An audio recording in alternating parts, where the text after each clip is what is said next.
ഒരിക്കൽ പോലും മദ്യപിച്ചിട്ടില്ലാത്ത പുകവലിച്ചിട്ടില്ലാത്ത ഒരാൾക്ക് എങ്ങനെയാണ് ക്യാൻസർ വരുന്നത്? ഇതെങ്ങനെയാണ് സംഭവിക്കുന്നത്? ക്യാൻസറിനെ കുറിച്ച് നന്നായി മനസ്സിലാക്കാൻ മനുഷ്യ ശരീരത്തിലെ കോശങ്ങളെക്കുറിച്ച് നമ്മൾ അറിയണം. ദിവസവും നമ്മുടെ ശരീരത്തിലെ 330 ബില്യൺ കോശങ്ങൾ നശിക്കുകയും പകരം പുതിയവ ഉണ്ടാവുകയും ചെയ്യുന്നു. യുവരാജ് സിംഗിനും സഞ്ജയ് ദത്തിനും ക്യാൻസർ വന്നപ്പോൾ കീമോതെറാപ്പി എടുക്കുന്ന സമയത്തും അവർ വ്യായാമം ചെയ്തിരുന്നു. ക്യാൻസറിനെ തോൽപ്പിക്കാൻ ഈയൊരു സമർപ്പണബോധം ആവശ്യമാണ്. ലോകത്ത് 42% ക്യാൻസർ കേസുകളും ഒഴിവാക്കാൻ സാധിക്കുന്നതാണ്. ക്യാൻസർ വരുന്നത് ഒഴിവാക്കാൻ നിങ്ങൾ ചെയ്യേണ്ട 5 കാര്യങ്ങളെക്കുറിച്ചാണ് നമ്മൾ ഈ വീഡിയോയിൽ സംസാരിക്കുന്നത്. സ്വാഗതം മൈൽ സ്റ്റോണിന്റെ മറ്റൊരു വീഡിയോയിലേക്ക്. സബ്സ്ക്രൈബ് ചെയ്യാൻ മറക്കാതിരിക്കുക. അഭിപ്രായങ്ങൾ തീർച്ചയായും പങ്കുവെക്കുക. ഒരുപക്ഷെ ലോകത്ത് ഏറ്റവും കൂടുതൽ ആളുകൾ ഭയപ്പെടുന്ന ഒരു രോഗമാണ് ക്യാൻസർ. മദ്യപാനമോ പുകവലിയോ ഒരിക്കൽ പോലും ചെയ്യാത്ത ഒരാൾക്ക് ക്യാൻസർ വന്നതായി നിങ്ങൾ കേട്ട് കാണും. ഇത് എങ്ങനെയാണ് സംഭവിക്കുന്നത്? അതേസമയം ജീവിതകാലം മുഴുവൻ മദ്യപിക്കുകയും പുകവലിക്കുകയും ചെയ്തിട്ടും ക്യാൻസർ വരാത്ത ആളുകളുമുണ്ട്. പ്രിയപ്പെട്ടവരെ, നമ്മൾ മനസ്സിലാക്കേണ്ടത് ക്യാൻസർ ഒരു സങ്കീർണമായ വിഷയമാണ്. മദ്യപാനം 7 തരം ക്യാൻസറുകളുടെ സാധ്യത വർദ്ധിപ്പിക്കുന്നുവെന്നതിൽ സംശയമില്ല. കരൾ ക്യാൻസർ, സ്തനാർബുദം, അന്നനാള ക്യാൻസർ എന്നിവ ഇതിൽപ്പെടുന്നു. പുകവലി 16 വ്യത്യസ്ത തരം ക്യാൻസറുകളുടെ സാധ്യത കൂട്ടുന്നു.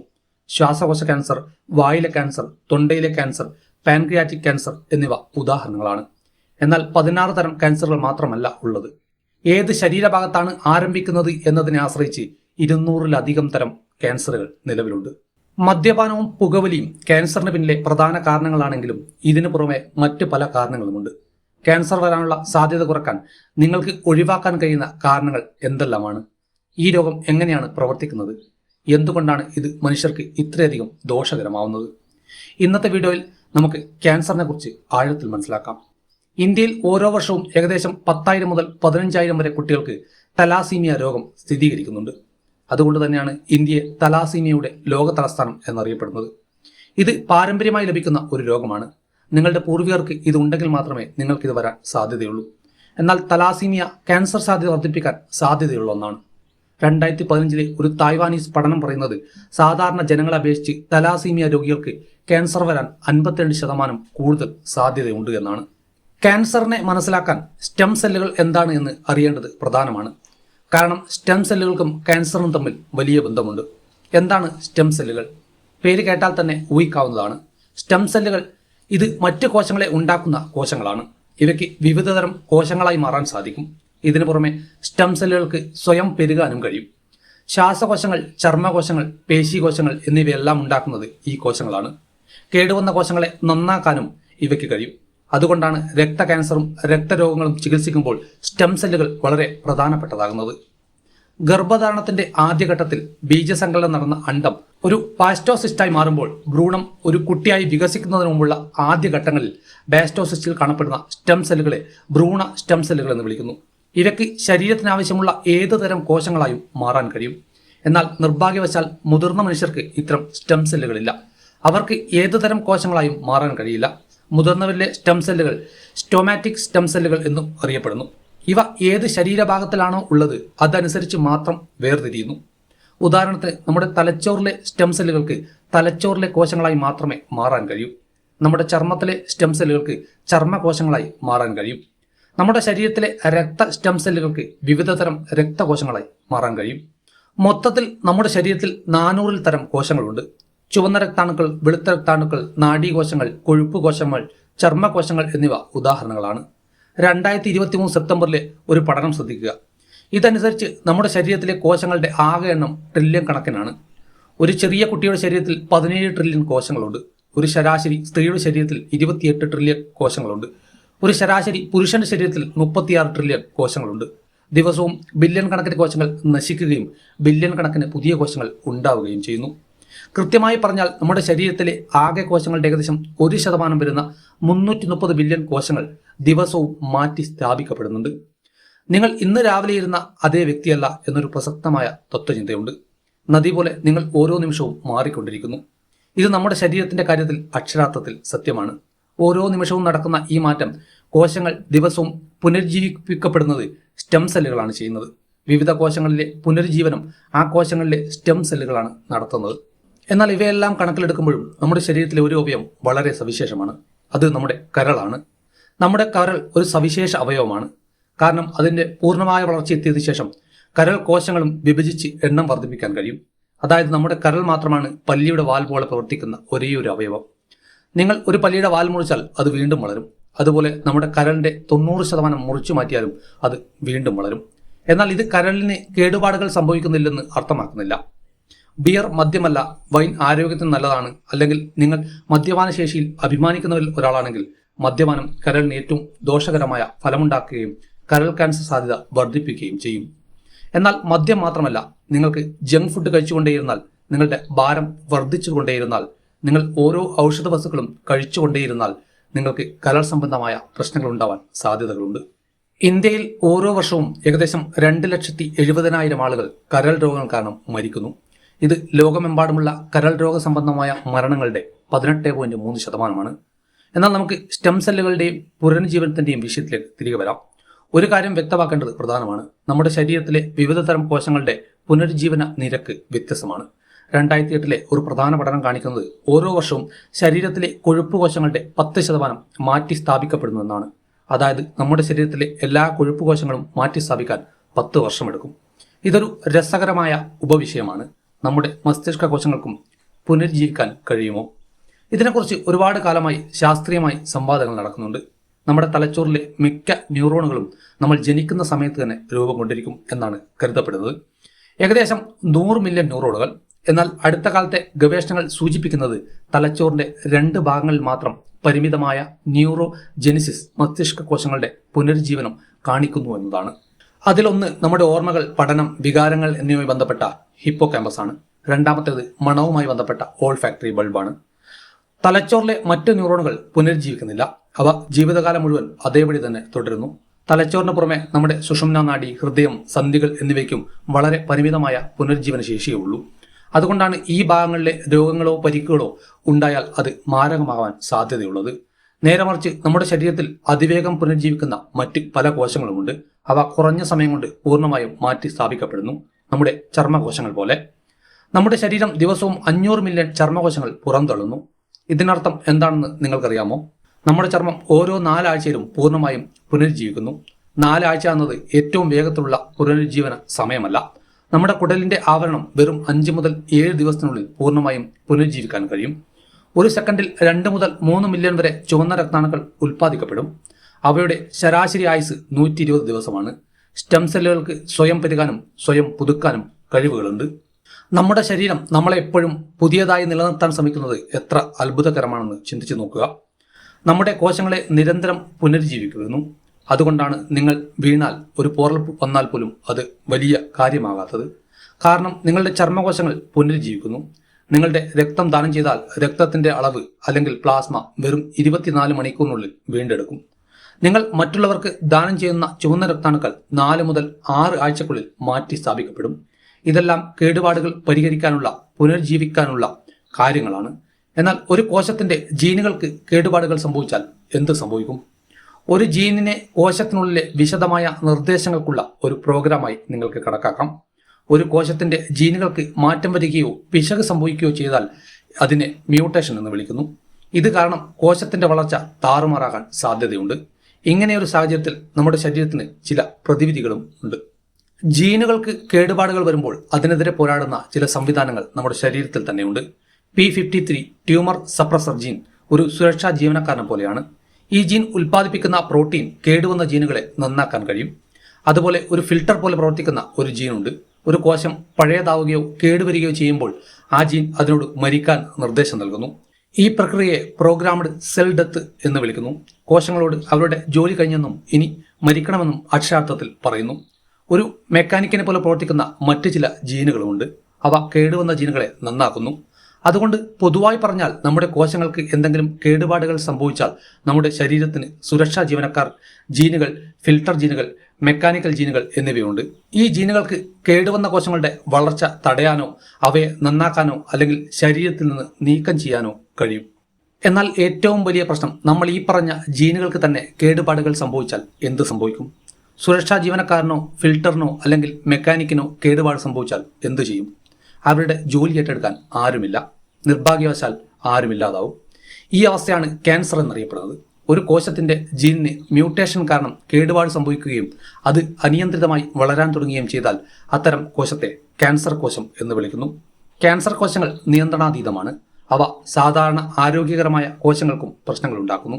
ഈ ക്യാൻസർ കോശങ്ങൾക്ക് മറ്റ് കോശങ്ങളിലേക്ക് നുഴഞ്ഞു കയറാൻ പലപ്പോഴും കഴിവുണ്ട്. അതുകൊണ്ടാണ് ക്യാൻസർ ശരീരത്തിന്റെ ഒരു ഭാഗത്ത് ആരംഭിച്ച് ക്രമേണ തടഞ്ഞില്ലെങ്കിൽ ശരീരത്തിന്റെ മറ്റ് ഭാഗങ്ങളിലേക്ക് വ്യാപിക്കുന്നത്. ഒരു ശരീരഭാഗത്തെ ക്യാൻസർ കോശം മറ്റ് ഭാഗങ്ങളിലേക്ക് വ്യാപിക്കുന്ന ഈ പ്രക്രിയയെ മെറ്റാസ്റ്റാസിസ് എന്നാണ് വിളിക്കുന്നത്. ഇത് കാരണം നമ്മുടെ ശരീരത്തിന്റെ സാധാരണ പ്രവർത്തനം പൂർണ്ണമായും തടസ്സപ്പെടുന്നു.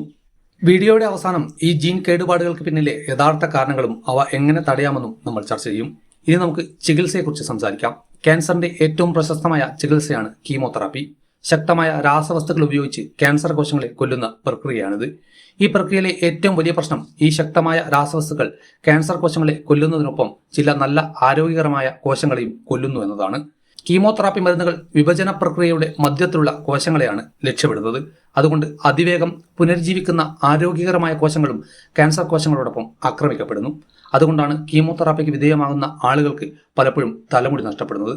കാരണം നമ്മുടെ മുടിയിഴകൾ അതിവേഗം വളരുന്ന കോശങ്ങളാണ്.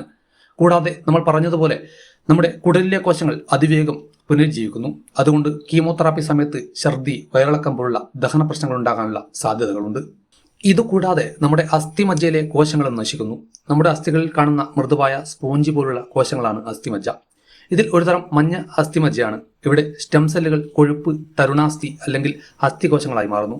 പിന്നെ ചുവന്ന അസ്ഥിമജ്ജയുണ്ട്. ഇതിലെ രക്തസ്റ്റം സെല്ലുകൾ ചുവന്ന രക്താണുക്കൾ, വെളുത്ത രക്താണുക്കൾ അല്ലെങ്കിൽ പ്ലേറ്റ്ലെറ്റുകൾ എന്നിവയായി മാറുന്നു. ഞാൻ പറഞ്ഞതുപോലെ നമ്മുടെ രക്തകോശങ്ങൾക്ക് അതിവേഗം പുനരുജ്ജീവിക്കുന്ന കോശങ്ങളാണ്. അതിനാൽ അവയ്ക്ക് കീമോതെറാപ്പി കാരണം കേടുപാടുകൾ സംഭവിക്കുന്നു. ചുവന്ന രക്താണുക്കളുടെ കുറവ് കാരണം വിളർച്ച ഉണ്ടാവാം. ഹീമോഗ്ലോബിന്റെ അളവ് പലപ്പോഴും കുറയുന്നു. രക്തം കട്ടപിടിക്കാൻ പ്ലേറ്റ്ലെറ്റുകൾ സഹായിക്കുന്നു. നമുക്ക് മുറിവ് വരുമ്പോൾ അവ വന്ന് മുറിവുണക്കുന്നു. എന്നാൽ പ്ലേറ്റ്ലെറ്റുകൾ ആവശ്യത്തിനില്ലെങ്കിൽ അമിതമായ രക്തസ്രാവത്തിന് ഇത് കാരണമാകും. നമ്മുടെ പ്രതിരോധ ശേഷിക്ക് വെളുത്ത രക്താണുക്കൾ സഹായിക്കുന്നതാണ്. നമുക്ക് ഒരു ജലദോഷം വന്നാൽ പോലും അവ നമ്മളെ സഹായിക്കുന്നുണ്ട്. എന്നാൽ കീമോതെറാപ്പി കാരണം ആവശ്യത്തിന് വെളുത്ത രക്താണുക്കൾ ഇല്ലാതായാൽ മറ്റ് രോഗങ്ങൾ വരാനുള്ള സാധ്യത ഗണ്യമായി വർദ്ധിക്കും. അതുകൊണ്ടാണ് ഡോക്ടർമാർ കീമോതെറാപ്പി ചെയ്യുന്ന സമയത്ത് രോഗിക്ക് സമീകൃത ആഹാരം ആവശ്യമാണെന്ന് നിർദ്ദേശിക്കുന്നത്. അവർ നന്നായി ഉറങ്ങണം, സമ്മർദ്ദത്തിൽ നിന്നും അകന്നു നിൽക്കണം, പതിവായി കൈ കഴുകണം, മാസ്ക് ധരിക്കണം, ബാക്ടീരിയ, വൈറസ്, അണുബാധകൾ ഒഴിവാക്കാൻ ശുചിത്വം പാലിക്കണം. പതിവായ വ്യായാമം വളരെ പ്രധാനമാണ്. ബോളിവുഡ് നടൻ സഞ്ജയ് ദത്തിന്റെ ക്യാൻസർ ചികിത്സയുടെ സമയത്ത് അദ്ദേഹത്തിന്റെ ഓങ്കോളജിസ്റ്റ് ഡോക്ടർ പറഞ്ഞത് കീമോതെറാപ്പി എടുക്കുന്ന ദിവസങ്ങളിൽ പോലും അദ്ദേഹം ട്രെഡ്മില്ലിൽ വ്യായാമം ചെയ്യാൻ ഉണ്ടായിരുന്നു എന്നാണ്. അദ്ദേഹം 1 മണിക്കൂർ വ്യായാമം ചെയ്യാറുണ്ടായിരുന്നു. അതുകൊണ്ടായിരിക്കാം അദ്ദേഹത്തിന് വളരെ നന്നായി സുഖം പ്രാപിക്കാൻ കഴിഞ്ഞത്. ഇപ്പോൾ കീമോതെറാപ്പി കാരണം ക്യാൻസർ കോശങ്ങൾ നശിച്ചു എന്ന് കരുതുക. എന്നാൽ നശിച്ച ആരോഗ്യകരമായ രക്തകോശങ്ങളെ എങ്ങനെ നമ്മൾ വീണ്ടെടുക്കും എന്നതാണ് ചോദ്യം. ഇതിനായി നമുക്കൊരു സ്റ്റെം സെൽ ട്രാൻസ്പ്ലാന്റ് ആവശ്യമാണ്. ഇത് അസ്ഥിമജ്ജ മാറ്റിവെക്കൽ എന്നും അറിയപ്പെടുന്നു. രക്ത ക്യാൻസർ, രക്തരോഗങ്ങൾ എന്നിവയുള്ള രോഗികൾക്കുള്ള ഒരു ചികിത്സാ ഓപ്ഷനാണിത്. ചില സന്ദർഭങ്ങളിൽ രോഗിക്ക് അവരുടെ സ്വന്തം ആരോഗ്യകരമായ സ്റ്റെം സെല്ലുകൾ നൽകുന്നു. ഇത്തരം കേസുകൾ ഓട്ടോലോഗസ് സ്റ്റെം സെൽ ട്രാൻസ്പ്ലാന്റ് എന്നറിയപ്പെടുന്നു. ഒരു കൈയിൽ നിന്ന് രോഗിയുടെ രക്തമെടുത്ത് ഒരു അഫേറിസിസ് മെഷീനിലേക്ക് അയക്കുന്നു. അതിൽ സ്റ്റെം സെല്ലുകൾ വേർതിരിക്കുന്നു. ബാക്കിയുള്ള രക്തം മറ്റേ കൈയിലൂടെ തിരികെ നൽകുന്നു.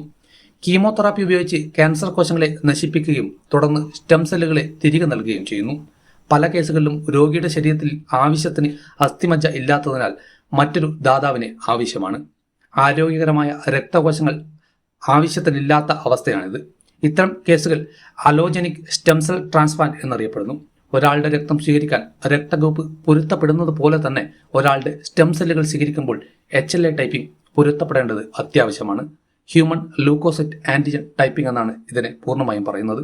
വളരെ വിശദമായി പോകാതെ HLA നമ്മുടെ രോഗപ്രതിരോധ സംവിധാനത്തിന്റെ ഒരു പ്രധാന ഭാഗമാണെന്ന് മനസ്സിലാക്കുക. നിങ്ങളുടെ സഹോദരങ്ങളുമായി ഒരു മികച്ച HLA ടൈപ്പിംഗ് പൊരുത്തപ്പെടാനുള്ള സാധ്യത 25% മാത്രമാണ്. നിങ്ങളുടെ മാതാപിതാക്കളുമായി അത് ഒരിക്കലും പൊരുത്തപ്പെടില്ല. കാരണം അതിന്റെ ഒരു ഭാഗം നിങ്ങളുടെ മാതാപിതാക്കളിൽ നിന്നും മറ്റേ ഭാഗം മറ്റു മാതാപിതാക്കളിൽ നിന്നും വരുന്നതുകൊണ്ടാണ്. അതുകൊണ്ട് നിങ്ങളുടെ സഹോദരങ്ങളുമായി പൊരുത്തപ്പെടുന്നില്ലെങ്കിൽ നിങ്ങൾക്ക് ബന്ധമില്ലാത്ത ഒരാളുമായി HLA ടൈപ്പിംഗ് പൊരുത്തപ്പെടേണ്ടി വരും. ഒരു മികച്ച പൊരുത്തം ലഭിക്കാനുള്ള സാധ്യത വളരെ കുറവാണ്. 1,00,000-ൽ 1 മാത്രമാണ് അതിന്റെ സാധ്യത. ലോകത്തിൽ ഓരോ 1,00,000 ആളുകളിലും ഒരാൾക്ക് മാത്രമേ നിങ്ങളുടെ HLA ടൈപ്പിംഗ് പൊരുത്തപ്പെടാൻ സാധ്യതയുള്ളൂ. ഇനി ജീൻ കേടുപാടുകളുടെ കാരണങ്ങളിലേക്ക് വരാം. എന്തുകൊണ്ടാണ് ചില കോശങ്ങൾക്ക് ജീൻ കേടുപാടുകൾ സംഭവിക്കുന്നത്? 3 പ്രധാന കാരണങ്ങളുണ്ട്. ഒന്നാമത്തേത് പാരമ്പര്യ മ്യൂട്ടേഷനാണ്. നിങ്ങൾക്ക് മ്യൂട്ടേഷൻ സംഭവിച്ച ജീനുമായി ജനിക്കുമ്പോൾ ഇത് സംഭവിക്കുന്നു. നിങ്ങളുടെ മാതാപിതാക്കളിൽ നിന്ന് കേടുവന്ന ഒരു ജീൻ പാരമ്പര്യമായി ലഭിക്കുമ്പോൾ ഇത് സാധാരണയായി സംഭവിക്കുന്നു. ചില കേസുകളിൽ നിങ്ങൾ ഭ്രൂണമായിരിക്കുമ്പോൾ മ്യൂട്ടേഷൻ സംഭവിച്ച ജീൻ വികസിച്ചാലും ഇത് സംഭവിക്കാം. ലോകത്തിലെ ആകെ ക്യാൻസർ കേസുകളിൽ 5 മുതൽ 10% കേസുകളും പാരമ്പര്യമായി ലഭിച്ച മ്യൂട്ടേഷൻ സംഭവിച്ച ജീനുകൾ കാരണമാണ്. അതായത് ഈ ജീനുകൾ രോഗി ജനിച്ചതു മുതൽ അവനിലുണ്ടായിരുന്നു. രണ്ടാമത്തെ കാരണം പ്രായമാണ്. പ്രായത്തിനനുസരിച്ച് ജീനുകൾക്ക് തേയ്മാനം സംഭവിക്കാൻ തുടങ്ങുന്നു. അതുകൊണ്ടാണ് പ്രായമായ ആളുകളിൽ കൂടുതൽ ക്യാൻസർ കേസുകൾ കാണുന്നത്. ക്യാൻസർ റിസർച്ച് യുടെ ഒരു റിപ്പോർട്ട് ശ്രദ്ധിക്കുക. 2017 മുതൽ 19 വരെയുള്ള ക്യാൻസർ കേസുകൾ പഠിച്ചപ്പോൾ ഈ കേസുകളിൽ 90% ആളുകളും 50 അല്ലെങ്കിൽ അതിനു മുകളിൽ പ്രായമുള്ളവരായിരുന്നു. പ്രായത്തിനനുസരിച്ച് 1 ലക്ഷത്തിൽ എത്ര ആളുകൾക്ക് ക്യാൻസർ വരും? ആലോചിച്ച് നോക്കുക. ഏറ്റവും കൂടുതൽ നിരക്ക് 85 മുതൽ 89 വയസ്സ് വരെയുള്ള ആളുകളിലാണ്. അതായത് 80-90 വയസ്സാണ് ക്യാൻസർ വരാൻ ഏറ്റവും കൂടുതൽ സാധ്യതയുള്ളത്. ജീൻ കേടുപാടുകൾ കാലക്രമേണ വർദ്ധിച്ചു കൊണ്ടിരിക്കുന്നത് കൊണ്ടാണ് ഇത് സംഭവിക്കുന്നത്. ഒരു വ്യക്തിക്ക് ഡെങ്കിപ്പനി അല്ലെങ്കിൽ മലേറിയ പോലുള്ള മറ്റ് ഘടകങ്ങൾ കാരണം ചെറുപ്പത്തിൽ മരിക്കാം, അല്ലെങ്കിൽ അവർക്ക് ദീർഘകാലം ജീവിച്ച് ഒരു ക്യാൻസർ രോഗിയായി അവസാനിക്കാം. അതുകൊണ്ട് നിർഭാഗ്യവശാൽ ഞാൻ ഇതുവരെ പറഞ്ഞ 2 കാരണങ്ങളെക്കുറിച്ചും നമുക്കൊന്നും ചെയ്യാൻ കഴിയാത്തവയാണ്. നിങ്ങൾക്ക് പാരമ്പര്യമായി ലഭിച്ച ജീനുകൾ നിങ്ങളിലുണ്ട്. ഇപ്പോൾ നിങ്ങൾക്കതിൽ ഒന്നും ചെയ്യാൻ കഴിയില്ല, അത് മാറ്റാൻ കഴിയില്ല. നിങ്ങൾ ജീവിച്ചിരിക്കുന്നിടത്തോളം കാലം നിങ്ങൾ പ്രായമാവുകയും ചെയ്യും. അതും നിങ്ങൾക്ക് തടയാൻ കഴിയില്ല. എന്നാൽ 3ാമത്തെ കാരണത്തെക്കുറിച്ച് നമുക്ക് ഒരുപാട് കാര്യങ്ങൾ ചർച്ച ചെയ്യാൻ കഴിയും. ഇവ ജീവിതശൈലി കാരണങ്ങളാണ്. അമേരിക്കയുടെ ക്യാൻസർ സൊസൈറ്റിയുടെ 2017 ഒരു വിശകലനം നോക്കുക. സന്തോഷ വാർത്ത എന്തെന്നാൽ 42% ക്യാൻസർ കേസുകളും തടയാൻ കഴിയും. കാരണം അവ ജീവിതശൈലി ഘടകങ്ങൾ കാരണമാണ് നമ്മളിലേക്ക് എത്തുന്നത്. ലോകമെമ്പാടുമുള്ള 19% ക്യാൻസർ കേസുകളും പുകവലി മൂലമാണ്. 5.6% മദ്യപാനം കാരണമാണ്. അതുകൊണ്ട് മദ്യപാനവും പുകവലിയും ഒരിക്കലും നിങ്ങളുടെ ജീവിതത്തിന്റെ ഭാഗമാക്കരുത് എന്നത് പൂർണ്ണമായും സത്യമായ കാര്യമാണ്. രണ്ടാമതായി, നിങ്ങൾക്ക് അമിതഭാരമോ പൊണ്ണത്തരിയോ ഉണ്ട് എങ്കിൽ നിങ്ങളുടെ ഭാരം ശരിയായ മേഖലയിൽ നിലനിർത്തുക. കാരണം 7.8% ക്യാൻസർ കേസുകളും അമിതവണ്ണം കാരണമാണ്. മൂന്നാമത്തേത് UV വികിരണമാണ്. 4.7% കേസുകളും UV വികിരണം മൂലമാണ് ഉണ്ടാകുന്നത്. സൂര്യന്റെ ഹാനികരമായ അൾട്രാവയലറ്റ് രശ്മികൾ. ഉച്ചതിരിഞ്ഞ് നിങ്ങളുടെ കാലാവസ്ഥ ആപ്പിൽ UV സൂചിക പരിശോധിക്കുക. അത് 5ൽ കൂടുതലാണെങ്കിൽ അൾട്രാവയലറ്റ് രശ്മികൾ നിങ്ങളുടെ ചർമ്മത്തിന് ദോഷകരമാവും. അൾട്രാവയലറ്റ് രശ്മികൾ നിങ്ങളുടെ ചർമ്മത്തിൽ തുളച്ചു കയറി നിങ്ങളുടെ DNA കേടുപാടുകൾ വരുത്തുന്നു. അവ ജീനുകൾക്ക് കേടുപാടുകൾ വരുത്തുന്നു. തുടർന്ന് ഇത് ചർമ്മ ക്യാൻസറിന് സാധ്യതകൾ ഉണ്ടാക്കുന്നു. പതിവായി ടാനിങ് അല്ലെങ്കിൽ സൂര്യതാപം ഏൽക്കുന്നത് UV വികിരണത്തിന്റെ ഒരു ലക്ഷണമാണ്. ഇത് വളരെ ദോഷകരമായ ഒരു കാര്യമാണ്. ഇത് ഒഴിവാക്കാൻ 2 വഴികളുണ്ട്. ഒന്നാമതായി, രാവിലെ 10 മുതൽ വൈകുന്നേരം 4 വരെ വെയിലത്തിറങ്ങാതിരിക്കുക. ഈ സമയത്ത് UV സൂചിക ഏറ്റവും ഉയർന്നതാണ്, പ്രത്യേകിച്ച് വേനൽക്കാലത്ത്. ശൈത്യകാലത്ത് ഇത് അത്ര ഉയർന്നതല്ല. അതുകൊണ്ട് അതിരാവിലെ അല്ലെങ്കിൽ വൈകുന്നേരം വെയിൽ ആസ്വദിക്കുക. രണ്ടാമതായി, ഈ സമയത്ത് നിങ്ങൾ വെയിലത്തിറങ്ങുന്നുണ്ട് എങ്കിൽ സൺസ്ക്രീൻ ധരിക്കുന്നത് പ്രധാനമായതാണ്. നാലാമതായി, എല്ലാ ക്യാൻസർ കേസുകളുടെയും ഏകദേശം 5% ശാരീരിക നിഷ്ക്രിയതയും മോശം ഭക്ഷണക്രമവും കാരണമാണ്. നിങ്ങളുടെ ഭക്ഷണത്തിൽ നിന്ന് സംസ്കരിച്ച ഭക്ഷണങ്ങളും പഞ്ചസാരയും ഒഴിവാക്കുക. പകരം വിവിധതരം വർണ്ണാഭമായ പച്ചക്കറികൾ, പഴങ്ങൾ, ബെറികൾ, നട്ട്സ്, വിത്തുകൾ, ഔഷധ സസ്യങ്ങൾ, ധാന്യങ്ങൾ, പയറുകൾ, പാല്, മുട്ട മുതലായവ ഉൾപ്പെടുത്തുക. പാക്കേജ് ചെയ്ത ഭക്ഷണത്തിൽ പലപ്പോഴും കാർസിനോജനിക് രാസവസ്തുക്കൾ അടങ്ങിയിരിക്കുന്നു. അവ ക്യാൻസർ വരാനുള്ള സാധ്യത വർദ്ധിപ്പിക്കുന്നു. എന്നാൽ ഈ കാര്യങ്ങൾ പലപ്പോഴും വളരെ കാലത്തിന് ശേഷമാണ് കണ്ടെത്തുന്നത് തന്നെ. ഏറ്റവും പ്രധാനപ്പെട്ട ഘടകം, ഏറ്റവും സുരക്ഷിതമായ ഓപ്ഷൻ പാക്കേജ് ചെയ്ത ഭക്ഷണം കഴിക്കാതെ പ്രാദേശിക സ്ഥലങ്ങളിൽ നിന്ന് പ്രകൃതിദത്തമായ പുതിയ ഭക്ഷണം കഴിക്കുക എന്നതാണ്. ശാരീരിക പ്രവർത്തനങ്ങളും സജീവമായ ജീവിതശൈലിയും പ്രധാനമാണ്. പതിവായി വ്യായാമം ചെയ്യുന്നത് തുടരുക. അതിൽ സ്ട്രെച്ചിങ്, കാർഡിയോ സ്ട്രെങ്ത് ട്രെയിനിങ് എന്നിവയുള്ള 3 തരം വ്യായാമങ്ങളും ഉൾപ്പെടുത്തുക. സ്ട്രെച്ചിങ് വളരെ വ്യക്തമാണ്. അതിൽ നിങ്ങൾ പേശികൾ വലിച്ചു നീട്ടുന്നു. കാർഡിയോ എന്നാൽ നിങ്ങളുടെ ഹൃദയമിടിപ്പ് വർദ്ധിപ്പിക്കുന്ന ഓട്ടം അല്ലെങ്കിൽ നീന്തൽ പോലുള്ള വ്യായാമങ്ങൾ. ഭാരം ഉയർത്തിക്കൊണ്ടുള്ള സ്ട്രെങ്തനിങ് ട്രെയിനിങ് എന്നിവയും ഉൾപ്പെടുത്തുക. ഇതൊന്നും കൂടാതെ പാരിസ്ഥിതിക ഘടകങ്ങൾ ഒരുപാടുണ്ട്. വായു മലിനീകരണം ഒരു കാർസിനോജനാണ്. ഉപയോഗിക്കുന്ന പല കീടനാശികളും അതുപോലെ തന്നെ. നിങ്ങൾ ജോലി ചെയ്യുന്ന ചുറ്റുപാടുകളിൽ ബെൻസീൻ, ആസ്ബറ്റോസ്, വിനൈൽ ക്ലോറൈഡ് അല്ലെങ്കിൽ ആർസനിക് എന്നിവ ഉപയോഗിക്കുന്നുണ്ടോ? കാരണം international agency for research on cancer അനുസരിച്ച് ഇവയെല്ലാം മനുഷ്യ കാൻസിനോജനുകളുടെ വിഭാഗത്തിൽപ്പെടുന്നവയാണ്. കീടനാശിനികളുടെയും രാസവളങ്ങളുടെയും സമ്പർക്കം കാരണം ക്യാൻസർ ഉണ്ടാവാം. വായു മലിനീകരണം നിങ്ങൾക്ക് നിയന്ത്രിക്കാൻ കഴിയില്ല. എന്നാൽ നിങ്ങളുടെ എക്സ്പോഷർ നിങ്ങൾക്ക് കഴിയുന്നത്ര പരിമിതപ്പെടുത്താൻ സാധിക്കും. പിന്നെ മറ്റൊരു പ്രധാന ഘടകമുണ്ട്, പ്രത്യേകിച്ച് വികസ്വര രാജ്യങ്ങൾ. 20 മുതൽ 25% ക്യാൻസർ കേസുകൾക്ക് ഇത് കാരണമാണ്. അത് വൈറസുകളാണ്. വിവിധ തരം വൈറസുകളും ക്യാൻസറിന് കാരണമാകുന്നു എന്നത് ഒരു സത്യമാണ്. Hepatitis B virus, hepatitis C virus, HIV virus, human herpes virus, human T lymphotropic virus, HPV virus എന്നിവ ഉദാഹരണങ്ങളാണ്. ഇവയിൽ നിന്ന് സ്വയം സംരക്ഷിക്കാൻ ഒരു ലളിതമായ പരിഹാരമുണ്ട്. ഡോക്ടർ ശുപാർശ ചെയ്യുന്ന വാക്സിനുകൾ എടുക്കുക. ഹെപ്പറ്റൈറ്റിസ് ബിക്ക് വാക്സിൻ എടുക്കുക, ഹെപ്പറ്റൈറ്റിസ് സിക്ക് വാക്സിൻ എടുക്കുക. ഈ വാക്സിനുകൾ കുട്ടിക്കാലത്ത് ഇപ്പോൾ പതിവായി നൽകുന്നതായി കാണാം. HPV വാക്സിൻ പുതിയതാണ്. HPV വൈറസിൽ നിന്ന് സ്വയം സംരക്ഷിക്കാൻ ഈ വാക്സിൻ എടുക്കേണ്ടത് അത്യാവശ്യമാണ്. അതുകൊണ്ട് ഈ കാര്യങ്ങൾ മനസ്സിൽ വെക്കുക. നിങ്ങൾ ഈ കാര്യങ്ങൾ ശരിയായി പിന്തുടർന്നാൽ നിങ്ങൾക്കും നിങ്ങളുടെ കുടുംബത്തിനും ക്യാൻസറിൽ നിന്നും ഒരു പരിധിവരെ രക്ഷ നേടാൻ സാധിക്കും. അല്ലെങ്കിൽ ക്യാൻസർ വരുന്നതിനുള്ള സാധ്യത കുറക്കാൻ സാധിക്കും. മറ്റൊരു വീഡിയോ നമുക്ക് വീണ്ടും കാണാം. ചാനൽ സബ്സ്ക്രൈബ് ചെയ്യുക. അഭിപ്രായങ്ങൾ തീർച്ചയായും പങ്കുവയ്ക്കുക.